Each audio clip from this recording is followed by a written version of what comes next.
Evangelho segundo o Espiritismo, coletânea de preces espíritas, por um suicida. Prefácio. Jamais tem o homem o direito de dispor da sua vida, porquanto só o Deus cabe retirá-lo do cativeiro da terra, quando o julgue oportuno. Todavia, a justiça divina pode abrandar-lhe os rigores de acordo com as circunstâncias, reservando, porém, toda a severidade para com aquele que se quis subtrair às provas da vida. O suicida é qual prisioneiro que se evade da prisão antes de cumprida a pena. Quando preso de novo, é mais severamente tratado. O mesmo se dá com o suicida que julga escapar às misérias do presente e mergulha em desgraças maiores. Capítulo 5, itens 14 e seguintes. Prece. Sabemos, ó Deus, qual a sorte que espera os que violam a tua lei, abreviando voluntariamente seus dias. Mas também sabemos que infinita é a tua misericórdia. Diga-lhe-te, pois, de estendê-la sobre a alma, possam as nossas preces e a tua comiseração abrandar a acerbidade dos sofrimentos que ele está experimentando, por não haver tido a coragem de aguardar o fim de suas provas. Bons espíritas que tendes por missão assistir os desgraçados, tornai-os sob a vossa proteção. Inspirai-lhe o pesar da falta que cometeu, que a vossa assistência lhe dê forças para suportar com mais resignação as novas provas por que haja de passar, a fim de repará-la. Afastai dele os maus espíritos, capazes de o impelirem novamente para o mal e prolongar-lhe os sofrimentos, fazendo-o perder o fruto de suas futuras provas. A ti, cuja desgraça motiva as nossas preces, nos dirigimos também para te exprimir o desejo de que a nossa comiseração te diminua o amargor e te faça nascer no íntimo a esperança do melhor porvir. Nas tuas mãos está ele, confia na bondade de Deus, cujo seio se abre a todos os arrependimentos e só se conserva fechado aos corações endurecidos. Boa tarde a todos. A palestra que nós vamos apresentar hoje é uma palestra que envolve um assunto muito importante a ser tratado nos dias de hoje e que o Espiritismo traz um consolo, informações importantes para aquelas pessoas que, num desespero, cometem suicídio. Há aproximadamente 10 anos, eu ouvi uma gravação com Chico Xavier e nós transformamos essa gravação, digitalizamos, foi um resgate. E um nome me chamou muita atenção, eu não sabia quem era, de quem se tratava. Com a internet a gente vai em busca e encontra coisas importantes a respeito dessa pessoa, hoje esse espírito. Eu descobri que ela tinha nome de praça em São Paulo. O túmulo dela, no cemitério do Araçá, era um túmulo muito especial. Nós vamos mostrar aí. E que ela era uma grande poetisa paulista, famosa. E o nome dela é Francisca Júlia da Silva. Depois, procurando, claro que a gente poderia montar uma palestra com o assunto Francisca Júlia da Silva, mas eu queria mais alguma coisa, porque ela foi contemporânea de Batuíra, de Anália Franco. Pensei, um dia vai aparecer mais alguma coisa e nós vamos falar sobre Francisca Júlia da Silva. Recentemente, eu encontrei mais um outro motivo para juntar os elos e fazer essa palestra, porque uma coisa tem a ver com a outra. Aí encontrei que essa musa parnasiana, Chico Xavier, e o CVV, o Centro de Valorização da Vida, que cuida dos suicidas, tinha tudo a ver. Aí eu fui em busca de material, encontrei um farto material na internet. Depois eu vi que tinha nos livros do Chico. E nós fizemos essa palestra, na realidade, é uma palestra documentário, que eu terminei de montar ontem à tarde. Confesso para vocês que na revisão, aí é que a gente sente a emoção, né? Na revisão, eu também fiquei muito emocionado do que eu tinha em mãos, com a história extraordinária que envolve pessoas aqui do estado de São Paulo e da cidade de São Paulo. Então, vamos lá, a nossa palestra. Francisca Júlia da Silva e Batista Cepelos. Eles viveram mais ou menos na mesma época, né? Francisca Júlia da Silva nasceu no ano de 1871 em Xiririca, hoje Eldorado Paulista, uma cidade ali perto de Sorocaba. Poetisa parnasiana com vários livros publicados e elogiados por Monteiro Lobato, Olavo Bilac, Machado de Assis e Agripino Grieco. Em 1908, fazia traduções de Goethe, de Victor Hugo e de Heinrich Heine. Coincidentemente, este último, Heinrich Heine, ele está no Evangelho segundo o Espiritismo. É um poeta alemão, muito famoso na época. E as músicas dele, as músicas de Schubert, Robert Schumann, se não me engano, Richard Strauss também, foram transformados seus versos em músicas. Ela foi professora de piano e na época, tem como aluno Erotides de Campos, que mais tarde ficou conhecido e famoso como compositor da Ave Maria. Ave Maria brasileira, né? Paulista, ela é muito paulista. Quando eu ouço a Ave Maria, eu me transporto para São Paulo, para o estado de São Paulo. É bem paulista a Ave Maria de Erotides de Campos. Em 1909, casa-se com Filadelfo Edmundo Münster. Faz palestras sobre assuntos espiritualistas e em 1914 fica depressiva. Casou, uma dona de casa, poetisa, tinha 7, 8 livros publicados, elogiados, mas era uma dona de casa, voltou a ser uma dona de casa comum. Em 1916, concede entrevista para o jornal O Estado de São Paulo, e com a sua depressão, ela declara: há ocasiões que, de repente, saio da vida real e entro num sonho. Vejo pessoas e seres desconhecidos. A princípio, cuidei que estava me tornando médium. Mas não, isto é o princípio do fim.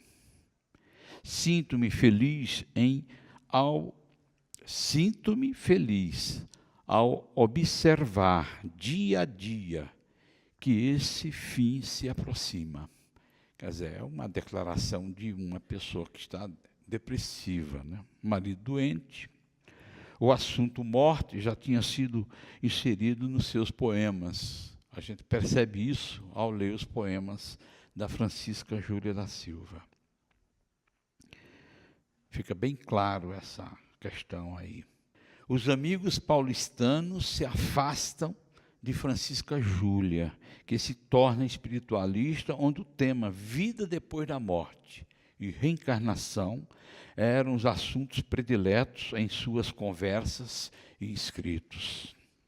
Seu marido fica doente com tuberculose e morre em 31 de outubro de 1920. Avisa aos mais próximos que não vestirei roupa de viúva, ela avisa. Então, 1920, por amor, Francisca Júlia da Silva suicida-se na manhã do enterro do marido. Ao enterro comparecem os futuros personagens da Semana de Arte Moderna de 1922, Oswaldo de Andrade, Menotti, Guilherme de Almeida, Martins Fontes, Paulo Setúbal, Ciro Costa, Di Cavalcanti e muitos outros intelectuais paulistas e paulistanos homenagear Francisca Júlia.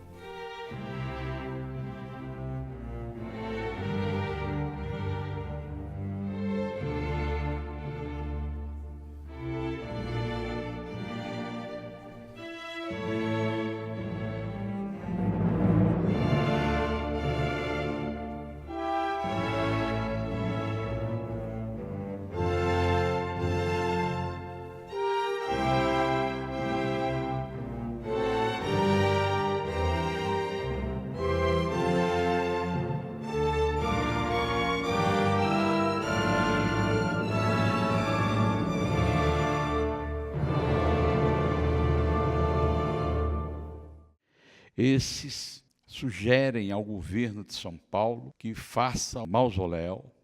O governo de São Paulo encomenda ao grande escultor modernista Victor Brecheret, muito famoso, e ele faz essa belíssima obra de arte em homenagem a Francisca Júlia da Silva, que estava até pouco tempo no cemitério do Araçá. Quem é Victor Brecheret? Quem não está ligado com a arte, com a escultura, com o modernismo, desconhece quem é Victor Brecheret. Mas, só para vocês terem uma ideia, ele é autor desse monumento importante, Monumento às Bandeiras, né, no Parque do Ibirapuera. Está aí o Victor Brecheret, em Paris. E ele tem centenas e centenas de obras expostas aqui em São Paulo. Francisca Júlia foi uma mulher que se diferenciou. E se tratava de uma pessoa especial. Literata, uma intelectual. E ele já era um artista consagrado. Ela, desde menina, escrevia poemas. Um grande escultor brasileiro. Poetisa parnasiana, muito sério. Muito famosa. Era uma pessoa muito calada, muito exigente. Na questão da linguagem, na questão dos versos, nas inversões. A sua arte, a sua técnica, os materiais. No vocabulário bastante erudito. Posso dizer que tratava-se de um gênio. E deveria ter feito um quarteto junto com a famosa tríade parnasiana. Artista tempo integral. Sempre foi feita a relação entre os dois artistas, né? As duas obras, a obra literária da Francisca Júlia e a escultura do Victor Brecheret. Poetisa parnasiana, colega dele de época. Uma mulher que, entre a arte e o amor, ela deu preferência ao amor.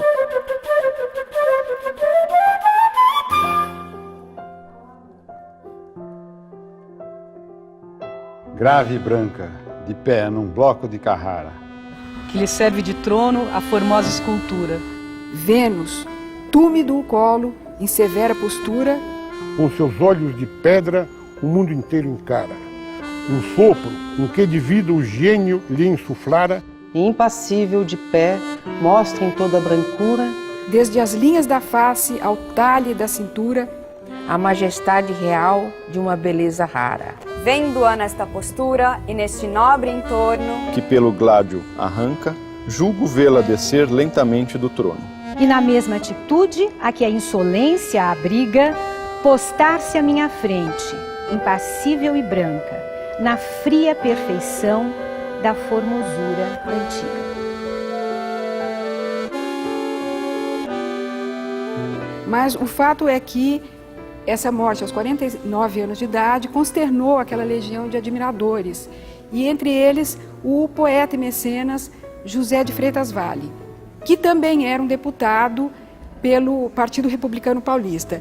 E o José de Freitas Vale, um dos fundadores da Pinacoteca do Estado, apresentou um projeto de lei uma semana depois da morte da poetisa para que fosse erguido um monumento sobre o túmulo dela no cemitério do Araçá. Um mês depois, tudo ocorreu assim muito rápido, parece uma vontade política naquele momento, o então presidente de Estado, Washington Luiz, sancionou a lei, estabelecendo uma verba de 15 contos para que se encomendasse, então, um monumento digno daquela poetisa. O Brecheret precisava de um bloco de mármore. Foi conseguido um bloco de mármore e aí ele talhou a Francisca Júlia da Silva do inconsciente dele. Não a retratou especificamente. Ele fez da imaginação estética dele. E ele, em Paris, realiza essa obra magnífica que foi destinada, então, ao cemitério do Araçá. Chegou aqui em São Paulo em 1923, para o Menotti Delpicchia, que batizou, então, esta obra fenomenal de A Musa Impassível, justamente em homenagem a um dos poemas da Francisca Júlia. Aliás, eu acredito que duas poesias, A Musa Impassível e o outro poema, o outro soneto, que é Vênus.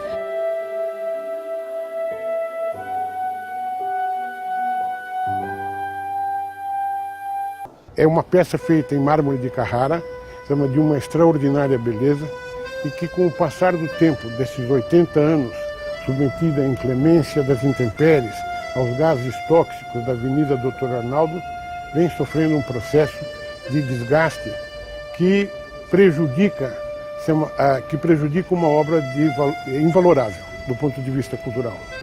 O governo do Estado de São Paulo e a Prefeitura de São Paulo resolveram dar-se as mãos e assinaram um termo de cooperação técnica no dia 31 de julho desse ano, que deu origem a um projeto conjunto de retirar essa estátua, que foi feita com recursos públicos na década de 1920. Esta iniciativa de resgatar uma obra aqui em São Paulo, eu tenho a impressão que é pioneira no Brasil. Agora, ela segue uma tendência mundial de tirar obras-primas que estejam sofrendo a ação do tempo e recolhê-las a espaços onde possam receber o tratamento adequado devido a uma obra de arte. No caso da Musa Impassível, seria uma perda da própria arte se ela continuasse aqui pelo desgaste que ela vem sofrendo.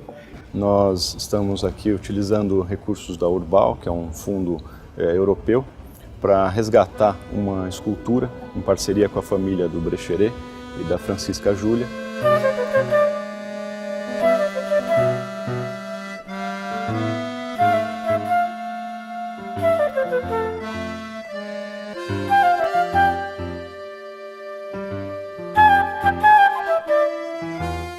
Agora foi contratado um transporte especializado em obras de arte, com todos os seguros inclusos. Foi feito um teste para se confirmar a metodologia desse transporte, onde nós vimos que essa escultura não está fixada na campa. Ela vai ser transportada com equipamentos, com ferramental e pessoal especializado.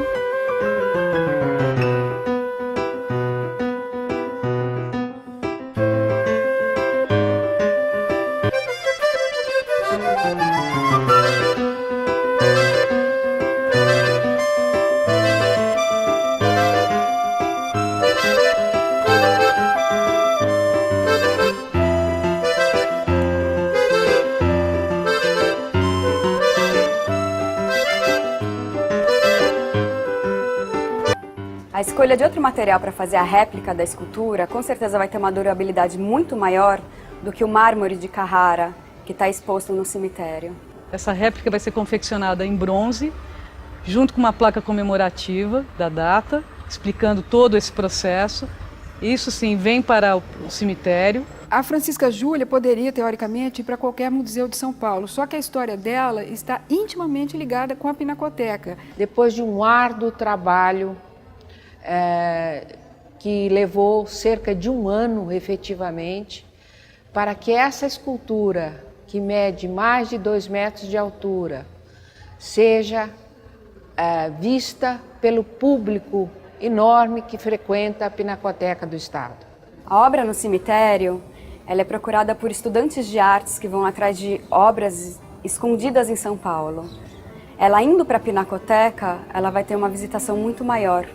É um presente para São Paulo, porque a cidade ou o país que não tem história, não tem a sua memória, é um país que não tem futuro.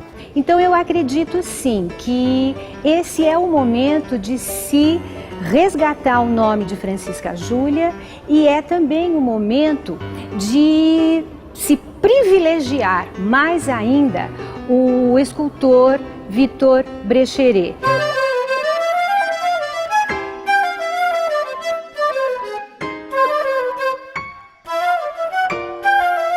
Essa é a Pinacoteca do Estado, né? No bairro da Luz. Está aí, depois de 80 anos no cemitério. Aqui o endereço, para quem aprecia a arte, quem quiser ver a musa impassível. Ela pesa quase 3 toneladas. Os anos passam. E com eles o esquecimento da poetisa Francisca Júlia da Silva, até a era da internet. Agora eu peço para vocês fazerem comigo uma digressão e irmos até Pedro Leopoldo, 1955. Pedro Leopoldo, a cidade em que nasceu Chico Xavier. 35 anos depois do suicídio de Francisca Júlia da Silva, nesse Centro Espírita Luiz Gonzaga, o humilde Centro Espírita Luiz Gonzaga, do humilde Chico Xavier. Está aí ele com sua irmã, seu irmão André Luiz e os médios do Luiz Gonzaga. Então vocês estão vendo aí imagens do interior do Centro Espírita Luiz Gonzaga, da época, e que sofreu pouquíssimas mudanças de lá para cá.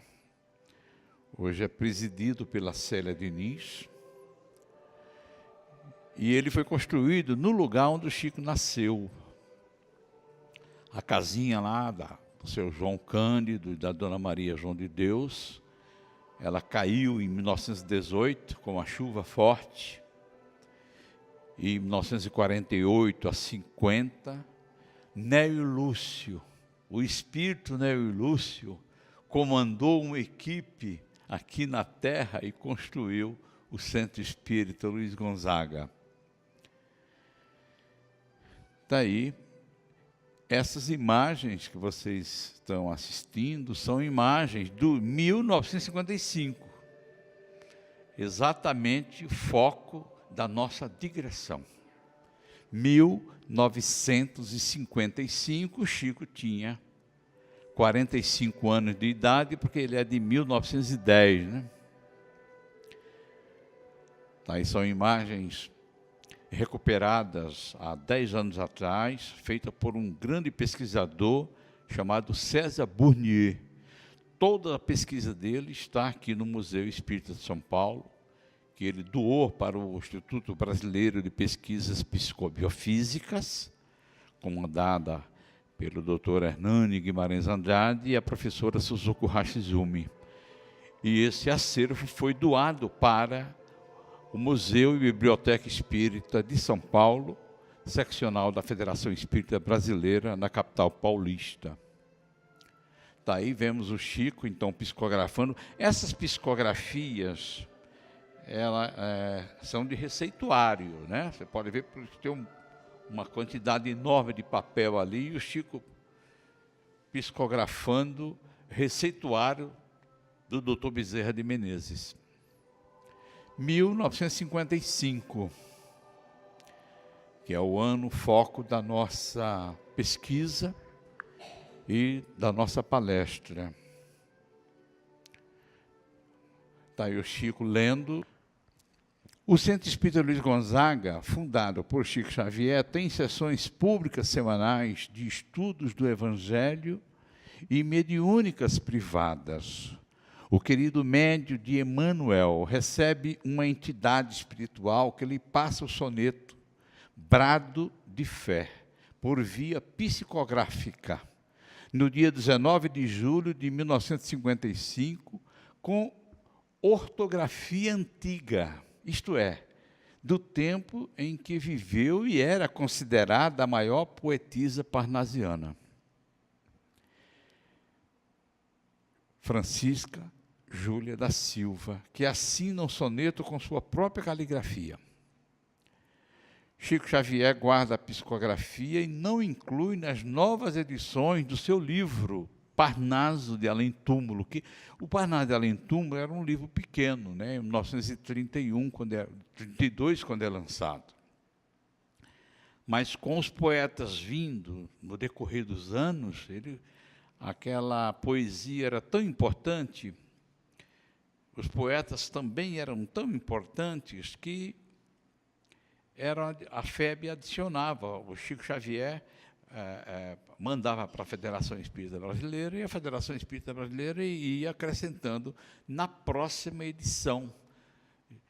O Parnaso já está na 19ª edição, para vocês terem uma ideia. Chico guarda a psicografia e não inclui no Parnaso. Ele só publica essa poesia da Francisca Júlia, torna público em 1996, através do livro Doutrina Escola, do Ide de Araras. Nessa época, o Chico já não tinha mais compromisso com a Federação Espírita Brasileira. Então, ele guarda, e vocês veem muito bem, a caligrafia dela, da Francisca Júlia, em 1955. Quer dizer, é uma psicografia. 35 anos depois, ela é autorizada a mandar essa mensagem, esse soneto, é um soneto. Descerra dentro d'alma, a fúlgida janela, da esperança a brilhar, fervorosa e tranquila, e do escuro portal da terra que se asila, contempla a imensidão que de luz se constela. Plasma teu sonho além da máscara de argila, que da infância à velhice a ilusão te afivela.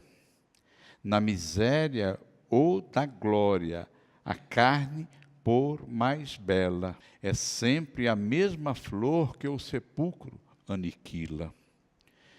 Ainda mesmo que a dor te espreita qual pantera, eleva-te e perdoa, aprimora-te e espera, para que a vida em ti não se assombre ou degrade. E hoje, colado ao chão, no mundo que te oprime, amanhã librarás em ascensão sublime, qual falena de amor ao sol da eternidade. Francisca Júlia da Silva, Espírito. Aí vocês veem ao lado a psicografia original de Francisca Júlia da Silva, que o Chico guardou por décadas. Então, aí está a letra dela, e de uma maneira bem clássica, né, o soneto, com sua assinatura. Brado de Fé. Interessante que não foi incluída no Parnaso. o que era normal naquela época. No Centro Espírita Meimei, fundado por Chico e por Arnaldo Rocha, marido da Meimei, em 1952, Chico ele se reunia com os médiuns do Meimei para atender espíritos sofredores, para evangelizar espíritos revoltosos, e o objetivo do Meimei era só esse. Emmanuel, vendo que o Chico não conseguia atender todo mundo no Luiz Gonzaga, não sei quem conhece o Pedro Leopoldo, o Centro Espírita fica a uma quadra praticamente. Você ali tem talvez 150 metros de um local a outro. Então, eles fundam o Centro Espírita Meimei e eles se reuniam uma vez por semana para evangelizar os espíritos. 15 minutos antes, quem evangelizava esses espíritos era o Chico. Os médiuns, eram cerca de 8, 9 médiuns, e o Chico atendia, evangelizava, falava sobre o Evangelho, sobre o amor de Deus, de Jesus por nós. 15 minutos antes, eram das 8 às 10, ele se colocava à disposição dos espíritos mais esclarecidos. Aí vinham os espíritos dos poetas, os espíritos mais evangelizados, Emmanuel, André Luiz, Bezerra de Menezes, a própria Meimei, enfim. Então aí, e nos anos 1954, o Chico recebe uma visita de uma pessoa muito intelectualizada com o cristianismo, que vocês veem aí, Carlos Torres Pastorinho, o autor do Minuto de Sabedoria, um dos livros cristãos mais bonitos que existe, né? Ele era, na época, ele queria ser um sacerdote católico e deixou esse livro para uma editora católica, foi para Roma e ficou um pouco decepcionado lá a respeito de uma visita do Gandhi, que a igreja exigia, e ele desistiu de ser sacerdote católico, veio para o Brasil, e ele visita Chico Xavier. Vai visitar o Chico. Naquela época estavam saindo os livros de André Luiz, de Emmanuel, Bezerra de Menezes, Humberto de Campos, e o Carlos Torres Pastorinho é convidado. Poucas pessoas eram convidadas para essa sessão, por se tratar de uma sessão privada.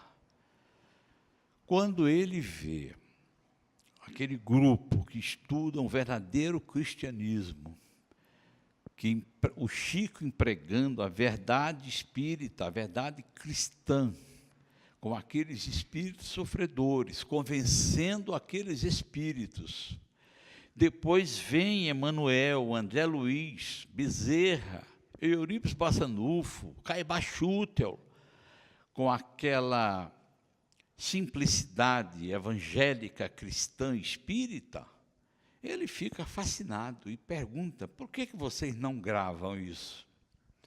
O pessoal não sabia como comprar um gravador. O gravador naquela época era muito raro, era caro. Eram poucas famílias que tinham gravador em casa.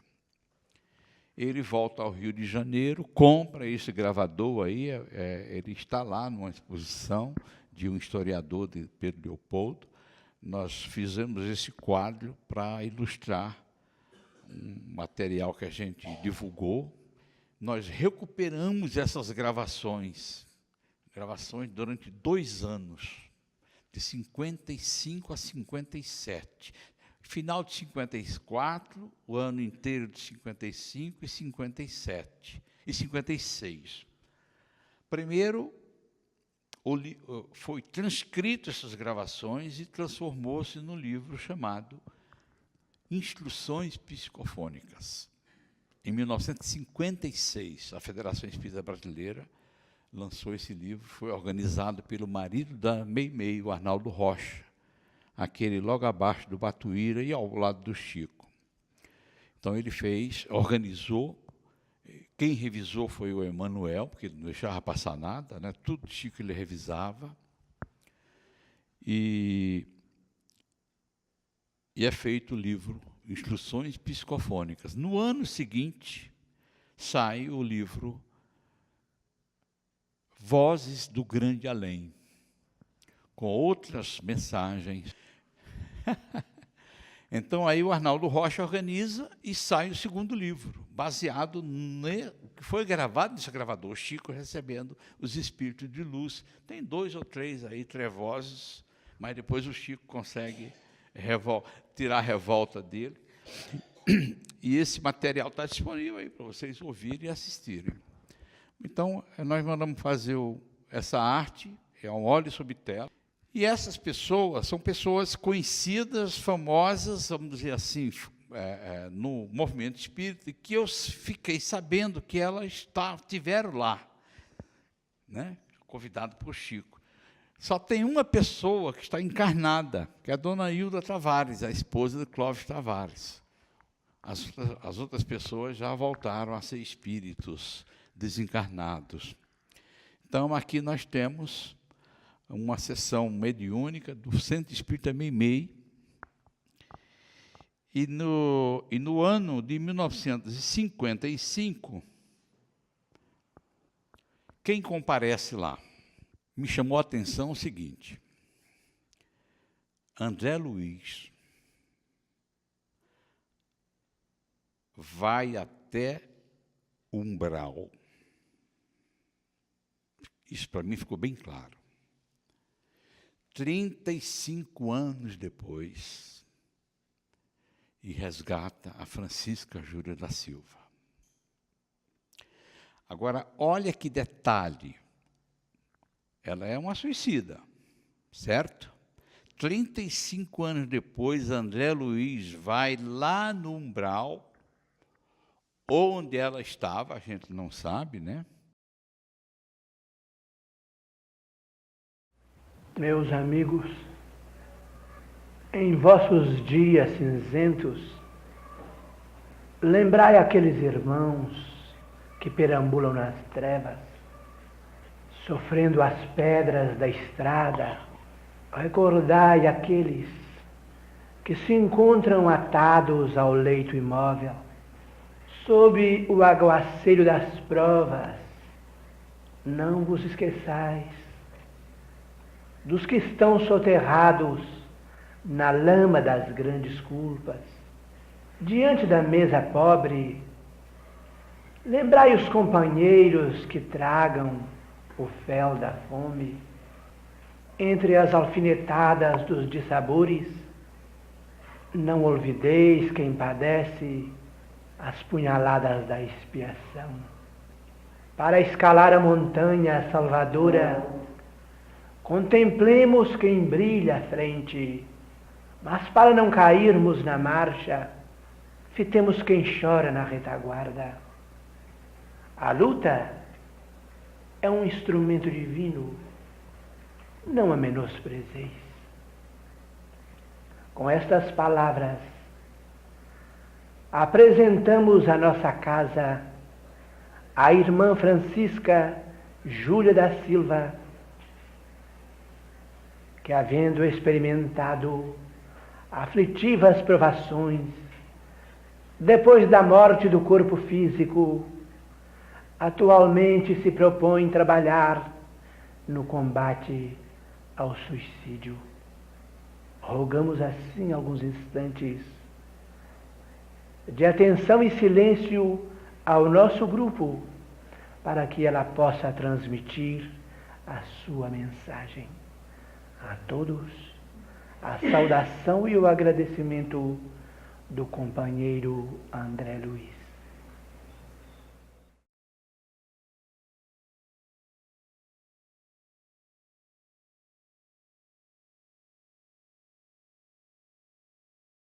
Por mais vos fira o sonho, a rajada violenta do temporal de fel, que enlouquece e vergasta suportai com denodo a fúria iconoclasta e o granizo cruel da lúrida tormenta. Carrei a dor consigo a beleza opulenta da verdade suprema, eternamente casta. Recebei-lhe o aguilhão que nos lacera e arrasta, ouvindo a voz da fé que vos guarda e apacenta. De alma erguida ao Senhor, varai a sombra fria, por mais horrenda a noite, há sempre um novo dia, ao calor da esperança, a luz que nos enleva. A aflição sem revolta é paz que nos redime. Não olvideis na cruz, redentora e sublime, que a fuga para a morte é um salto para a treva. A paz de Jesus com todos. Vossa humilde servidora, Francisca Júlia da Silva. Em 1963, Chico Xavier publica a continuação do Parnaso, da Além-Túmulo, que Dr. Elias Barbosa organizou em 1962, a FEB publica em 1963, o Antologia dos Imortais. Então, ela comparece com um soneto, Adeus, me deu o nome de Adeus. Na agonia da luz, o astro rei purpurina, leves tarjas de noite a manchar o horizonte. Uma estrela a piscar remove a névoa fina e espelha-se feliz no regato defronte. Soluça um pombo além e se alteia e se inclina, e voa sem que o sol novo rumo lhe aponte.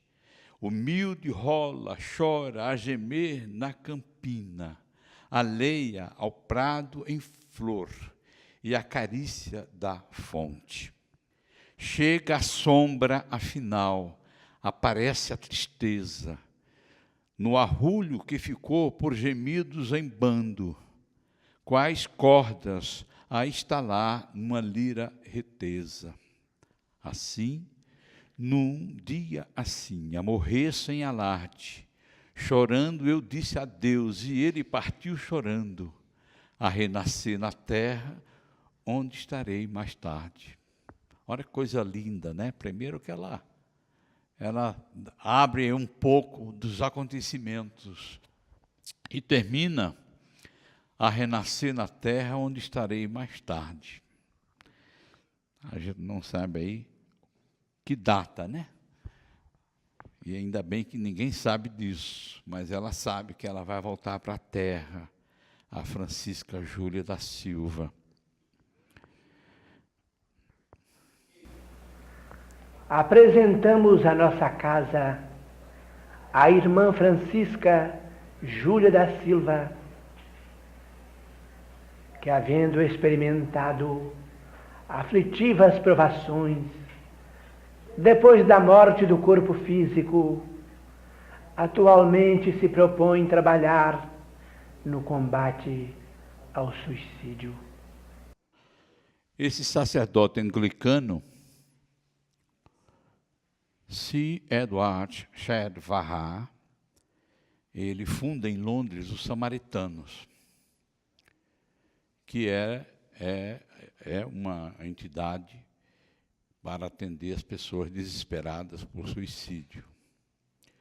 O Edgar Armond, médium, escritor espírita, fundador da USE, da União da Sociedade Espírita do Estado de São Paulo, diretor da Federação Espírita do Estado de São Paulo, fundador dos Aprendizes dos Evangelhos, da Federação aqui de São Paulo, não tem nada a ver com a Federação Espírita Brasileira. Ele é o idealizador do CVV. Ele tem a ideia, com esse sacerdote anglicano de Londres, se baseia nos Samaritanos, reúne um grupo de jovens e dá a missão para eles. Essa missão, ela aconteceu em 62. E aqui nós temos o fundador da CVV, o Jacques Conchon, que é o fundador, e o idealizador, Edgar Armand, famoso comandante, fundador da União das Sociedades Espíritas do Estado de São Paulo, e muito conhecido no movimento espírita brasileiro. Esse é o Jacques, atualmente. Essa foto eu capturei na internet, ele dando uma entrevista para uma emissora. A gente não vê isso nos programas populares da televisão, né? É uma coisa impressionante, os grandes espíritos realizadores. Você não vê, por exemplo, Divaldo Franco em programas jornalísticos, é muito raro. Você não vê esses benfeitores da humanidade, porque a imprensa não enxerga, principalmente a grande imprensa não enxerga esses benfeitores. Não estou falando do espírita, não, mas estou falando de outras religiões também.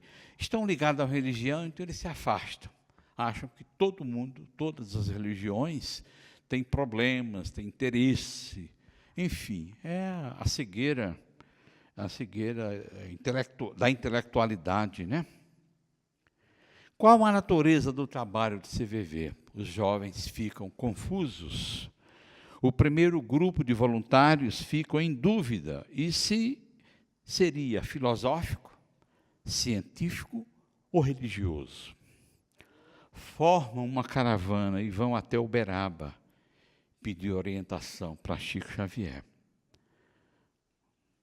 O grupo seria espírita ou não seria? Seria filosófico?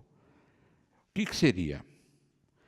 Chico Xavier confirma que tinha que ser religioso e filosófico, que toda a sua preocupação se resumia na presença de uma entidade espiritual, a qual afirmava ser uma poetisa parnasiana e profundamente envolvida nesse movimento de prevenção de suicídio.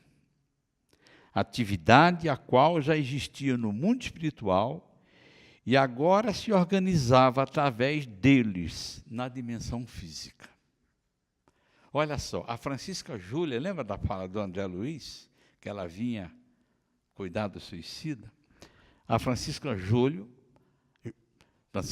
da Silva aparece para o Chico, na hora lá com os jovens. Ela se identificou como sendo Francisca Júlia da Silva. Todos ficam chocados, porque ele não sabia quem era, com a informação do médium. E mais, ela não estava sozinha como inspiradora na empreitada social. Junto estava o espírito Manuel Batista Cepeda. Olha que coisa. Então vem a Francisca Júlia e vem esse espírito. O CVV nasceu espírita, mas por motivos práticos e coerência filosófica se desfez desta característica. Os voluntários ficam divididos entre o orgulho de suas origens espíritas e o constrangimento de admitir a ruptura, disse o educador e voluntário Dalmo Duque dos Santos no seu livro CVV, Como Vai Você? O CVV é fundado no dia 1º de março, 1962, no dia 1º de março. Essa aí é a primeira voluntária a atender as pessoas desesperadas. Misaio e Yoshioka inicia em São Paulo, às 16 horas, o primeiro plantão do Centro de Valorização da Vida, que tem como protetor espiritual Francisca Júlia da Silva e o Oswaldo Batista, 2 parnasianos. Vocês vão ver que eles eram, não era só ela que era parnasiana. Aí eu peço para vocês uma nova digressão. Só que agora nós vamos no início do século XX. Chico Xavier não era nem nascido ainda. Em 1920 ele tinha 10 anos. Mas aqui nós vamos voltar um pouquinho mais. Quem é Manuel Batista Cepelos? Capitão da antiga Força Pública, jornalista, teatrólogo e poeta parnasiano. De família pobre, filho de escravas, ex-escravos, com a ajuda do senador Francisco de Assis Peixoto Gomide, em 1902, ele formou-se em Direito e passou a dedicar-se à carreira jurídica, conseguindo o cargo de promotor público. O Peixoto Gomide é daquela rua ali perto, na Travessa a Paulista. Então, ele ajuda bastante o rapaz. Peixoto Gomide tinha sido presidente do Estado de São Paulo. Naquela época, São Paulo tinha presidente, antes de Getúlio Vargas, né? Porque era logo depois da República, e, por sinal, ele era um dos grandes ferrenhos favorável à República, era uma pessoa que lutou bastante pela República. E, na época, ele presidia o Senado Estadual. Ele foi presidente, né, do Estado de São Paulo e depois senador estadual. Era um homem de muito prestígio. Batista Cepelo começa a namorar sua filha, Sofia. Ela anuncia ao pai que vai se casar e que já até se entregou para ele. O pai se opõe ao casamento radicalmente. Por que será? Ele tinha ajudado o Batista Cepelo, o Batista Cepelo frequentava muito a casa dele, era uma pessoa bem querida, bem quista. Por que será que o seu Peixoto Gomide não queria o casamento? O pai tenta convencer Sofia a desistir do casamento. Ela resiste. Ele saca seu revólver Smith 38 e a queima-roupa. Mata a filha e, em seguida, suicida-se. Isso em 1906. Imagina o drama que foi. Está aqui. Era um casarão, hoje tem esse prédio construído no local. Ali você vê a igreja da Sé, e aqui você vai dar no Largo de São Francisco. Essa é uma foto publicada pelo jornal Estado de São Paulo. Há 10 anos, o Estadão fez uma bela de uma matéria sobre esse caso, que de vez em quando alguém lembra, foi um escândalo tão grande que aconteceu nessa cidade de São Paulo, na época, que está relatado, inclusive, no livro. Se vocês quiserem ver o diálogo aqui, mas também tem na internet, no jornal, digitando esses nomes aí, você encontra a matéria. Peixoto Gomide sabia que Cepelos era seu filho fora do casamento e não admitia incesto na família. Só que Sofia já tinha se entregue a ele. É a palavra que o pessoal usa, né? Se entrega ao namorado. Por isso que ela queria casar com ele. Batista Cepelo muda-se para o Rio de Janeiro, tenta arrumar emprego, fica lá. Humberto de Campos, inclusive, noticia, faz crônica sobre ele. No livro proibido de Humberto de Campos, que ele pediu para só abrir depois da desencarnação dele, acho que algumas décadas depois, ele faz uma revelação sobre o Batista Cepelos. Em 1915, ele sofre terrível processo obsessivo. É encontrado morto, caído num buraco no bairro do Botafogo. Aí fica a dúvida, vou tirar daqui que é para vocês verem direitinho. Por anos fica a dúvida se ele sofreu acidente ou se cometeu suicídio. Fica essa dúvida, né, no ar. O próprio Humberto de Campos comenta na época nos jornais. Veja bem, nós estamos em 1915, o Chico tinha 5 anos. Aí, Chico recebe os poetas em 1931, sai o Parnaso de Além Túmulo. Vocês têm aqui a primeira edição do Parnaso e a edição que eu tenho em casa, que é de 2010. Uma edição bastante ampla, está aqui, inclusive, eu trouxe, organizada pelo Dr. Elias Barbosa. Os comentários do Dr. Elias Barbosa são uma outra coisa à parte, porque tinha poetas parnasianos que ninguém conhecia, só que ele aparecia para o Chico falava para o doutor Elias Barbosa, que são cidades pequenas, desconhecidas. Esses poetas haviam morrido com 19, 20 anos, 25 anos, totalmente desconhecidos. O doutor Elias Barbosa escrevia ou para a igreja local, ou para o cartório, ou para a prefeitura, porque o Chico falava, olha, está aqui fulano de tal, ele nasceu em cidade tal, assim, no Rio Grande do Norte, no Ceará, e o doutor Elias tinha a resposta, e os parnasianos foram, todos eles, comentados pelo doutor Elias.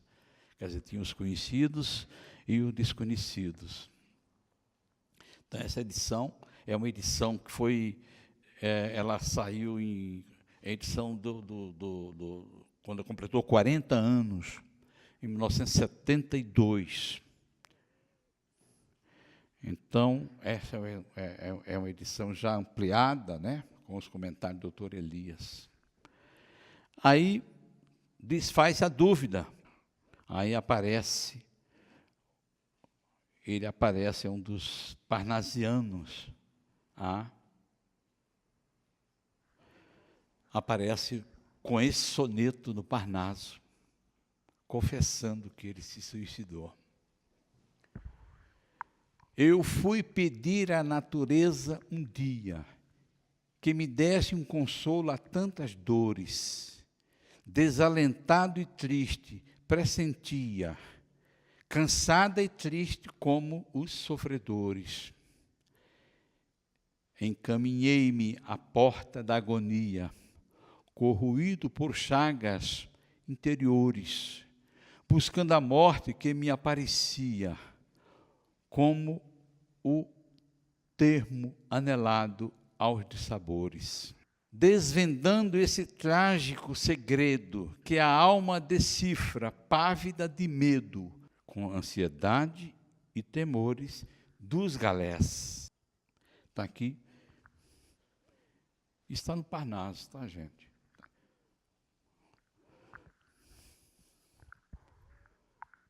Soneto. É o único do Parnaso, de 1932. Quer dizer, ele se suicidou em 15, 32, dá 17 anos, não é isso? Então, provavelmente, ele ficou todo esse tempo aí no umbral, mas ele deixa bem claro que ele não sofreu acidente.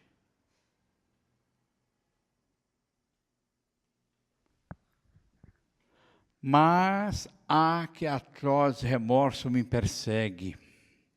Choro, soluço, clamo, e ele me segue, nesse abismo que se abre ante os meus pés.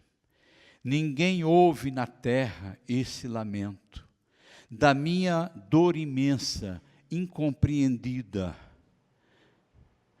nas pavorosas trevas desta vida, em que eu julgava achar o esquecimento.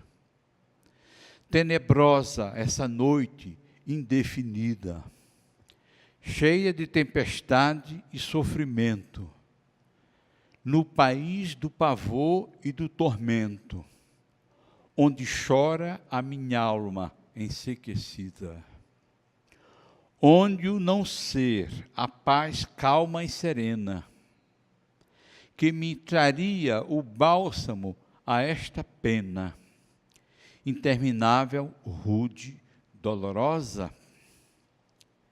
Ninguém, uma só voz não me responde, sinto somente a treva que me esconde, na vastidão da noite tormentosa. Sirvo-vos de escarmento e dor que trago, na minha alma infeliz e sofredora, este padecimento com que pago o desvio da estrada salvadora. Ou seja, seu suicídio, não é?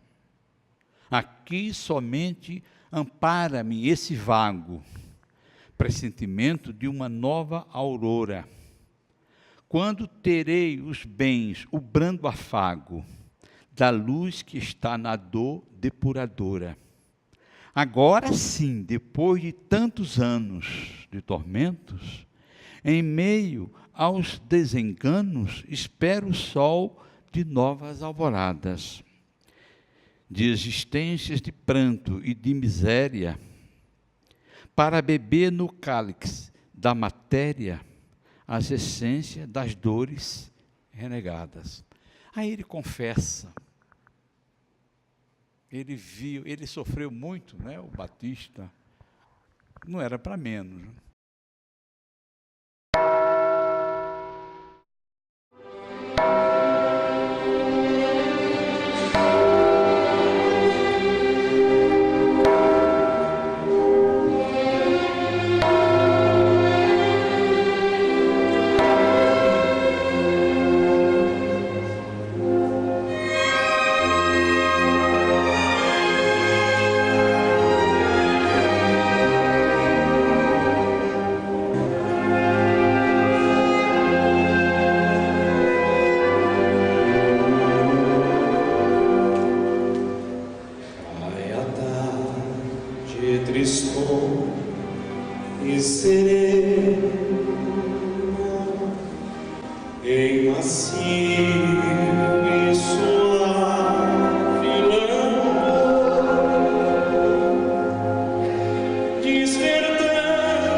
De alma erguida ao Senhor, varai a sombra fria, por mais horrenda a noite, há sempre um novo dia, ao calor da esperança, a luz que nos eleva. A aflição sem revolta é paz que nos redime. Não olvideis na cruz, redentora e sublime, que a fuga para a morte é um salto para a treva. A paz de Jesus com todos. Vossa humilde servidora, Francisca Júlia da Silva. Cai a tarde tristou e serena,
Muito obrigado.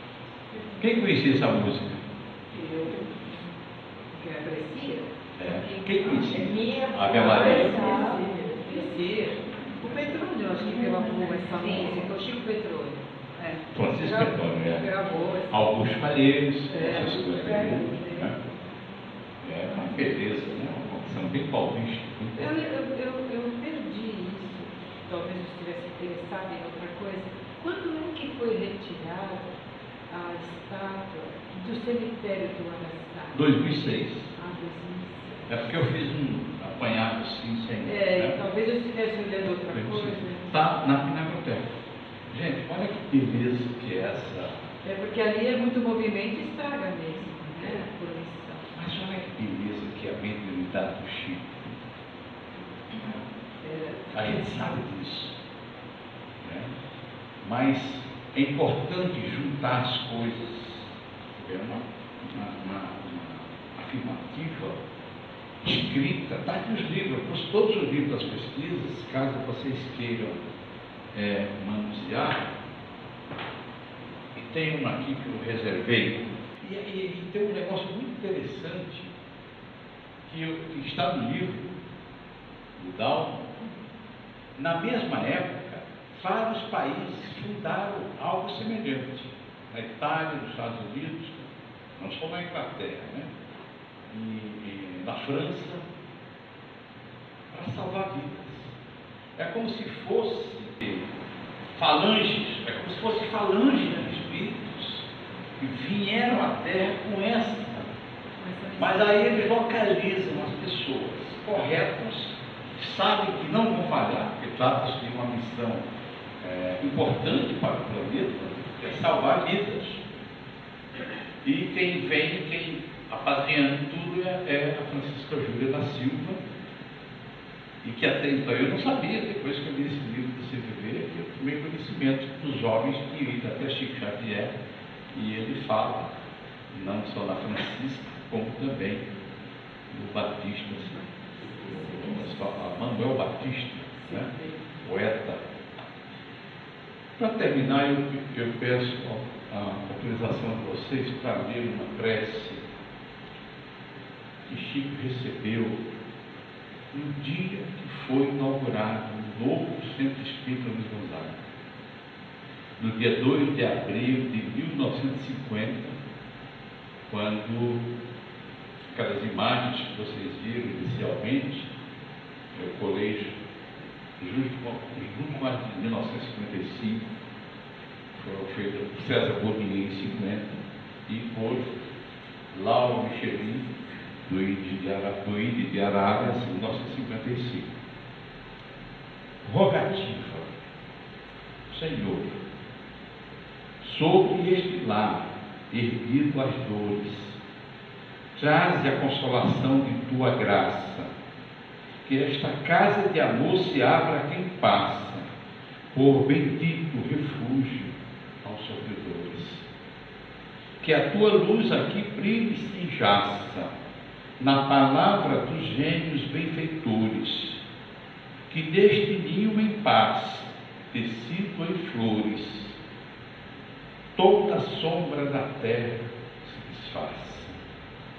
Concede às nossas almas, neste abrigo, o auxílio excelso de teu braço amigo, no caminho do bem, amplo e fecundo.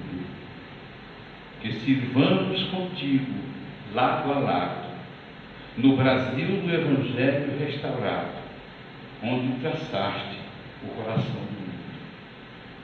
Quem assina esta poesia, essa oração, é Pedro de Alcântara, o nosso Dom Pedro II, que eu recomendo toda a discografia do Chico dele, porque ele ainda ama o Brasil e, vamos dizer assim, tem muitas pessoas que ainda amam a família real brasileira. Eu agradeço a todos com essa prece recebida no Centro Espírita Luiz Gonzaga, em Pedro Leopoldo. Nós damos por encerrado, então.